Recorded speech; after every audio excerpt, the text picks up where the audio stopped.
Yeah, the first final solution was actually to export them to Madagascar and basically have them form a colony of exiles in Madagascar. Then they came up with the far, far worse one. Alright, so onto the warpath. With our internal problems settled with, it is time we go forth and conquer in the name of our king and Kemerovo. Only through expansion can Rurik secure his crown and realm and those who wish to destroy it.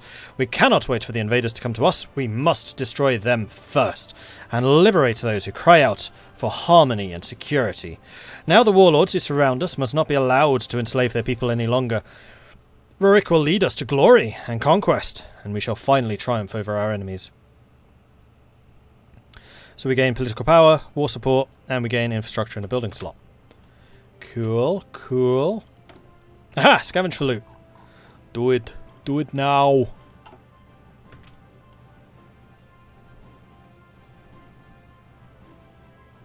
There can be 3 different Israels in New Order. Interesting. Well, we don't have the tanks yet, but we should definitely have the army experience to create them. I'm just annoyed about the fact that we didn't get the T-64s in time. We could have sat without a focus for a while, but that kind of seems to be defeating the purpose. I don't know if we necessarily want to be so out of whack with everybody else. New Order multiplayer would definitely be interesting. Mod wasn't built for multiplayer in mind, so you'd have to hope people like reading. They won't. There's never enough time to read big events like this. You would get people who are just really good at playing one nation. They'll just play that one nation in the most optimal manner.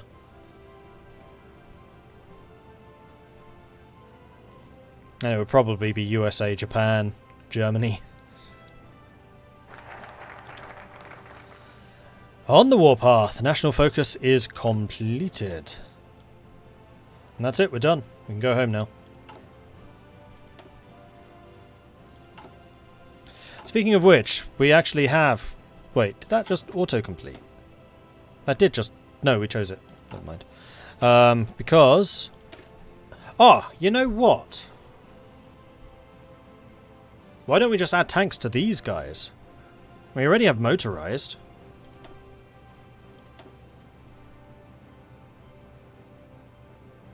It only costs 40? Interesting.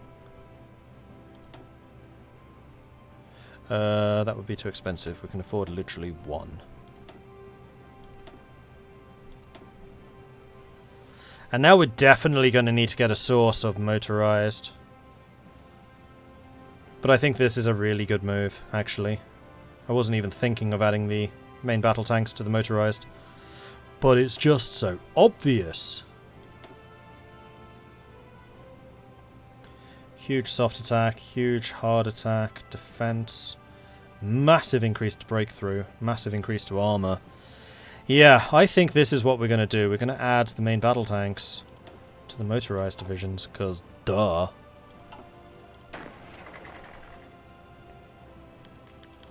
On the warpath. With the prince and the princess settled at least somewhat, King Rurik II has decided to look beyond the borders of Kemerovo. Every king wants to expand their realm, and Rurik is no different. The traitorous warlords and anarchists beyond those borders cannot be allowed to live any longer. It is time for Rurik to bring stability back to central Siberia. The military would have to be prepared for the invasion of our neighbours. They have to be defeated before they come for Kemerovo itself. It may be a challenge, especially for the small military, but with Rurik at the helm leading the men into battle like any king should, they would see victory in the end.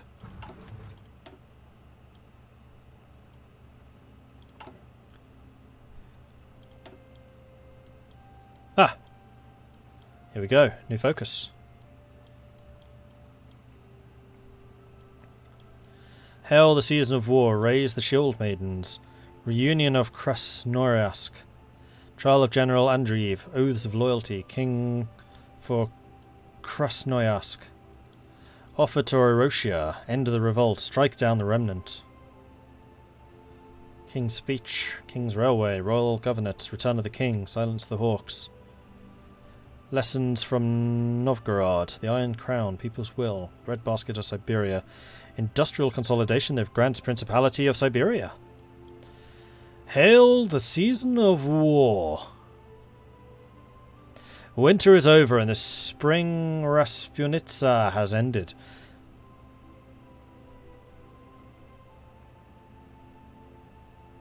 Gain war support. Gets the spring Rasputitsa. Our preparations are over. A new chapter for our nation has dawned. His Highness has made such great efforts to make provisions for the coming struggle. Soldiers stand to prepare on our borders, armed with the months of training and guidance from His Reverence, and the weapons our industry have manufactured. In due time, we will take revenge against the deserter. General Andreev to the east, crush the anarchist rebellion beneath us, and unify, diplomatically or forcefully, with the mystics of the south. What, the guys we raid? Because, you know, monasteries. At long last, we shall conquer His Grace Old Master, the lofty remnant of the Central Siberian Republic in Tomsk.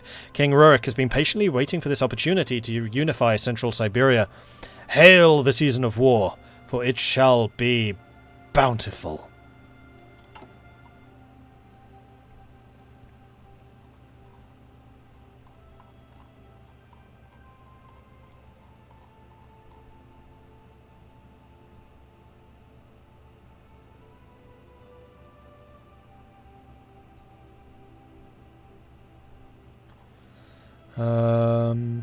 We can do industrial investments again. And that is something I would like to do, because more factories are always good.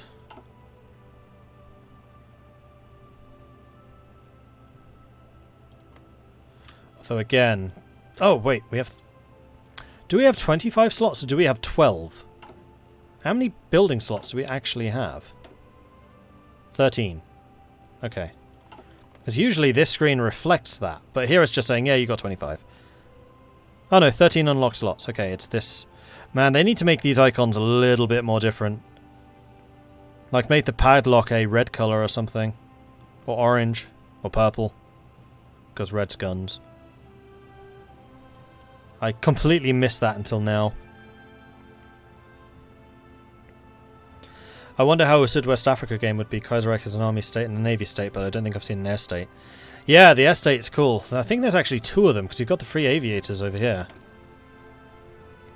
You have Dokka Bershankaya, so 2 aviators. And then, yeah, Southwest Africa. Which was this one. The Eagle of Africa. I'm curious about that.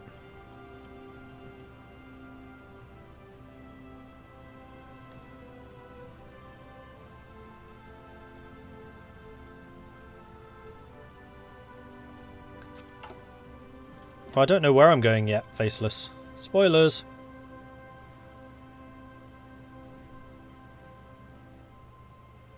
We will field an elite division of shield maidens from Kemerovo. Right, the other thing I wanted to check was to see if there was another way of generating army experience. And I have a feeling there was. There is. It's right here. That's just a percentage increase. Oh no, we get +5 at the end of it. It would take us 75 political power to do that, though. That's an awful lot of political power. I mean, we can afford it right now. And then at the end of those 60 days, we would be able to add another tank to our motorized divisions.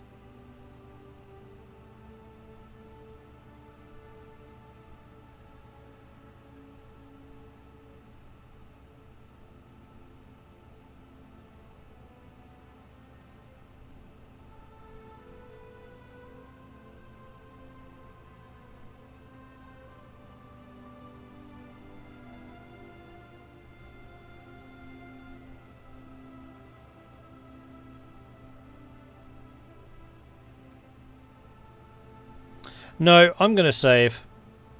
Good grief, that's really going up. Still low on 26. What's high? What's medium? Hail, the season of war. Raise the Shield Maidens. Having made our ambitions of regional unification clear, Princess Lydia has come to the king with an idea, the formation of a unit of Shield Maidens. These elite warrior women will be, Lydia argues, invaluable in the impending battles that will face the kingdom. Furthermore, such a skilled force will be considerably loyal to King Rurik and Princess Lydia. In fact, leaving such an experienced and adept soldiers to work on the home front would be nothing more than an immense waste. His Highness is convinced, and so we shall start incorporating the Shield Maidens into our great army. We shall certainly need them. The spring Rasputitsa. The signs have arrived. The drip, drip, drip of water from the eaves of the roofs has ceased, for there is no more snow for the morning sun to melt. Exhalation no longer produces... Oh, sorry. Exhalation. And/or exaltation, sure. No longer produces a cloud of mist. The forests have gone from silent to alive with the chirping of birds and the rustling of budding leaves. The ground is no longer blanketed in white, but covered with greens and browns and the myriad colours of wildflowers. Fields once grazed by the occasional elk now played home to herds of sheep and cattle. The farmers were no longer holed up in their homesteads, but were now ploughing and tiling their fields. And as the world came back to life, so did the royal army of Tsar Rurik. Parade grounds were once again swarming with men. Firing ranges crackled as they had months prior. Cadets ran through obstacle courses driven hard by generals to make sure the men's skills had not deteriorated over the winter. And in the command tent, generals unfurled maps and diagrams they'd spent months planning. During the winter, they were patient. And during the spring, they will strike. Away go the winter coats, and out come the drums of war.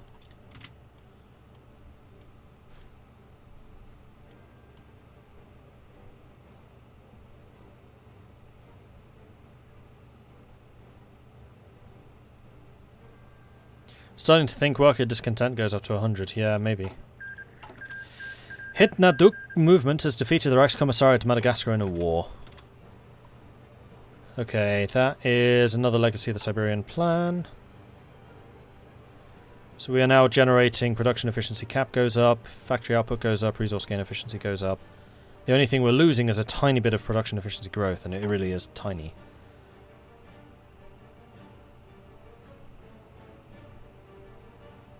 But I don't want to do any of those. So at the moment, we do have quite a lot of spare political power. And everything is trending upwards. How are we doing? 36, 26, 14, 13, 32. So 36 is the highest with a academic base, because it's going up by 2. The Free State of Magadan declared war on the old Russian government of Amur. Huzzah!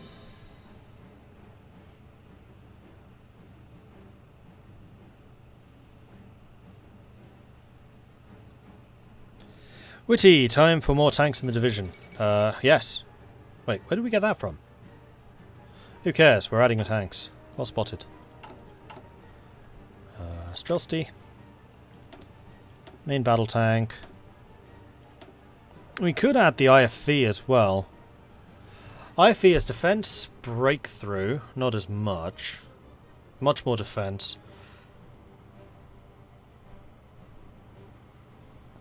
Soft attack, hard attack. Main battle tanks are more of that. Fuel capacity don't really care about. Organisation -1, organisation -2.3. So it has less of an organisation hit. But it's not quite mechanised. It's still an armoured vehicle.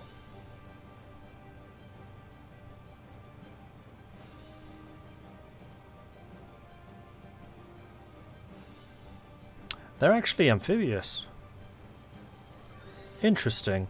Yeah, they get bonuses in marshes and amphibious attacks.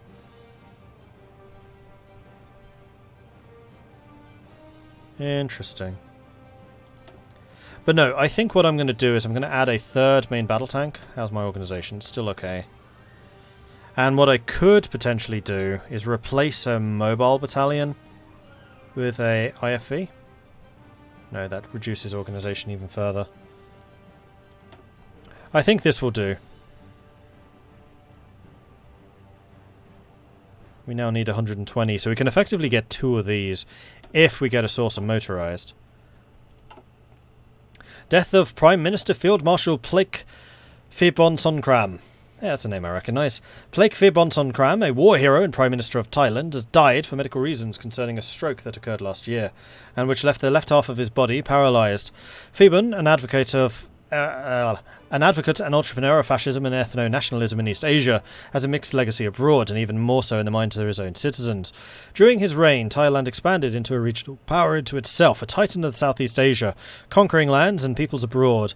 However, the lingering effects of his questionable economic policies, his subordination to the Japanese, and his haphazard race towards modernization have all brought into question the infallibility of his leadership. King Rama of Thailand has declared a period of mourning to last 67 days over Phibon Songkram's death, following which he will appoint a new Prime Minister to take the reins.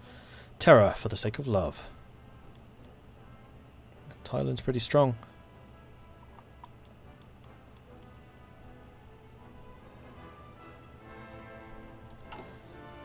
Okay, so if we started building motorized, could we replace motorized with APCs? Are they the same unit type? I would hazard a guess as a yes. What is APC? APC is not IFV, I don't think.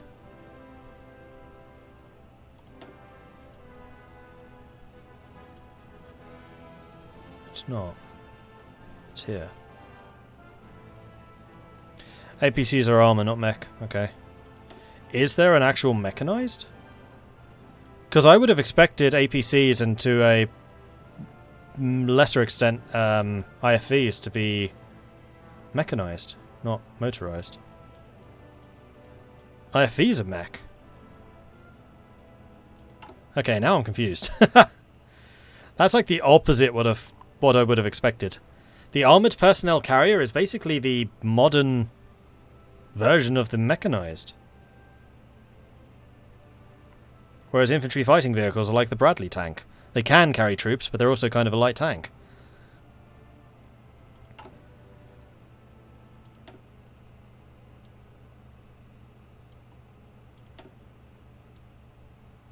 I'm really surprised by that. Okay.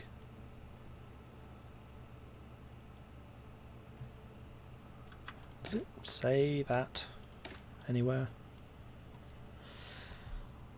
More refined transport vehicle. The APC can hold a large number of soldiers and adopt it to harsh combat environments. The vehicle's heavier armor can prove useful in ambush or transporting troops through hostile areas.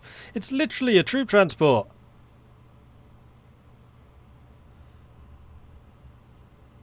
Yeah, the IFV is basically a heavy APC. So APCs have basically replaced motorized. Then IFVs kind of fit the gap between APCs and tanks, and then tanks are tanks. No, it doesn't show unit. Maybe the original version. No. That's a bit annoying.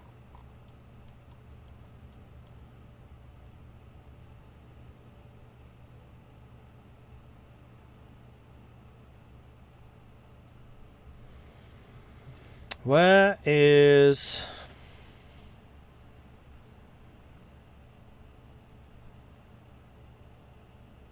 Oh, it doesn't say.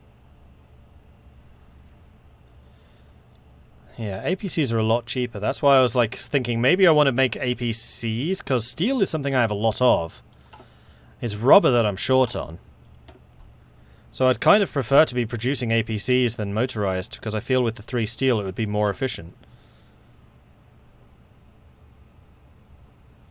Yeah, IFV is heavy mech. I accept that. What I'm saying is APC and IFV should be the mechanized category in this game. So you've got motorized, mechanized, and then armor. But what Zero Scale is saying is that APCs are armor and IFVs are mechanized, which makes no sense to me.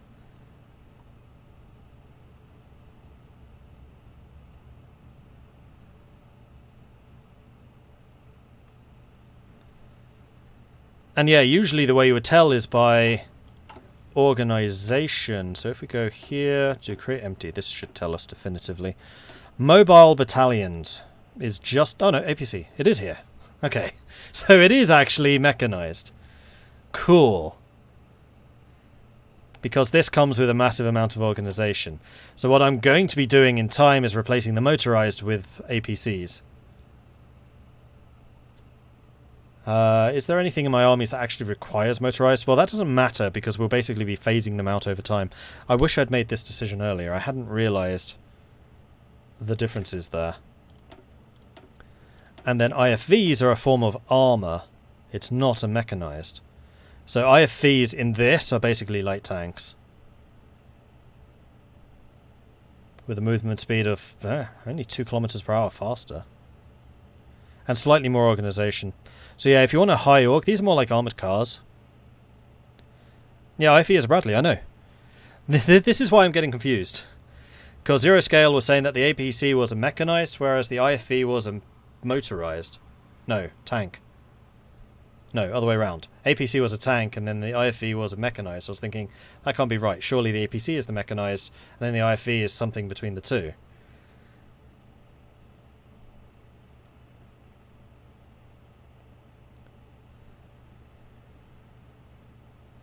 But now we have determined APC equals mechanised. That's the important distinction here. That's what I wanted to know. In terms of game mechanics. Because I want something with higher organisation to counterbalance the low organisation of the tanks. Cool.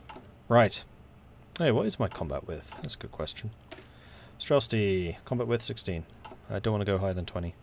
So we are going to start producing now APCs, which is you. We are going to be a little bit low on rubber, but we'll be phasing out the motorized for the APCs, basically.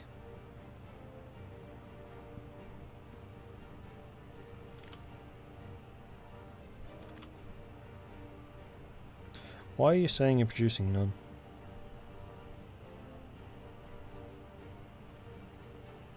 Oh, no factories. Duh! There we go. The Shield Maidens. King Rurik looked over the courtyard from the front of his palace. Before him, over 1,000 women stood at attention. They were just the first recruits of the newly formed Shield Maidens. The Shield Maidens were led by one Anna Kostur, a Ukrainian nationalist who had been transported between various gulags before ending up near Kemerovo. Ukrainian! Must be a Kievan Rus. She had been selected by Princess Lydia to lead the Shield Maidens. Both Anna and Lydia stood next to the King Rurik in front of the palace doors. Anna Couture gave a speech thanking King Rurik for the opportunity to lead these brave women into battle. Her Russian had a noticeable Ukrainian accent, and King Rurik admittedly didn't catch every word she said. Nevertheless, her speech resonated with the troops, who applauded as King Rurik appointed her officially to the rank of general. After she concluded her speech, Princess Lydia gave a speech of her own. The Shield Maidens had originally been her idea, and she gave a passionate speech about how the bravest soldiers of the realm would now finally have their chance to display this bravery upon the battlefield. Once she concluded, King Rurik stepped forward. He thanked the Shield Maidens for choosing to serve their king in the most honourable fashion. No longer would the realm deprive women of their chance to fight the enemies of the king upon the grand battlefield that Russia had become. With that said, King Rurik concluded his speech and called for a 21-gun salute. The last gun signalled the end of the ceremony, and Anne Couture led the troops out of the courtyard. And Anna Couture becomes a general. But she any good? Anna Couture. 4123. She's very aggressive, reckless, trickster, commando, wind specialist. Yeah, she's good. Currently we have this dude in charge. He's old guard, right? No, he's a Hosh leader, infantry leader. Yeah. Who also has really a lot of attack. I think he still has slightly more potential than Anna, but it's good to have more commanders. And we have the Shield Maidens, which has line artillery. Interesting. I mean, I kind of feel like she should be in charge. So we'll put her in charge of those guys. And then we also have the main battle tank, which definitely wants to be under command of Boris. I am invincible. There we go. And then we have the Field Marshal, which is, of course, Rurik. And then I'm going to cancel all of your orders. I'm going to say, I want you facing... I said cancel orders. There we go. face that way with an offensive line there in case we do a raid. Okay. Reunion in Krasnoyarsk. Anticipation hangs over the ranks of soldiers. Okay, so this is our first war declaration. Waiting, prepared for the beginning of our conquests. The king is in no doubt on who shall feel our might first. His once trusted comrade, General Andreev, whose betrayal came at the most burdensome time in the king's attempts to contain and defeat the anarchist insurgency of the Black Siberian Army. All of the hurt and the humiliation his grace felt shall not go unpunished. In time, Kemerovo and Krasnoyarsk will shortly be reunited, and from there we can turn our attention to our numerous other opponents. The start of our actualization has just begun, and King Rurik II sees this as only the beginning of our reunification of the entirety of our great empire. Okay. Turn them around, lads. We're going this way. And Boris. Bulletproof Boris is going to have his own order to punch through to there. And in fact, let's do this with Spearhead.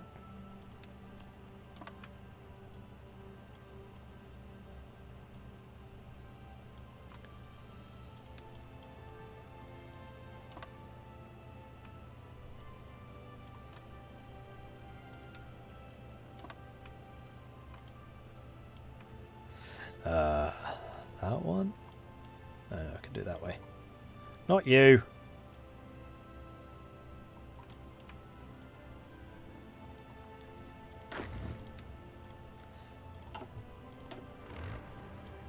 Yeah, I thought that was going to be messed up. Alright, let's do this again. So you are going to start here. You're going to go there. And then you're going to go there. Via that. And then you're going to go there. Via that. And then you're going to go there. Because I'm trying to avoid the forests. And that is what I want you doing. And then you are going to be assigned to the rest. Oops, we already have a line.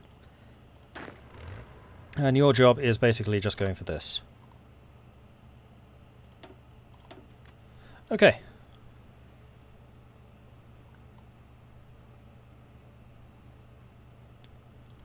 Cool. New national focus. Begin. And are there any other decisions we can be taking? We can't raid anyone. Extraction, goods production is consumer goods. Construction speed, here we go, that's one I want. Boop. And decreasing worker discontent, another one I want. And our consumer goods should still be below 0. Basically just need to make sure that we keep that balanced. Still minus 17, perfect.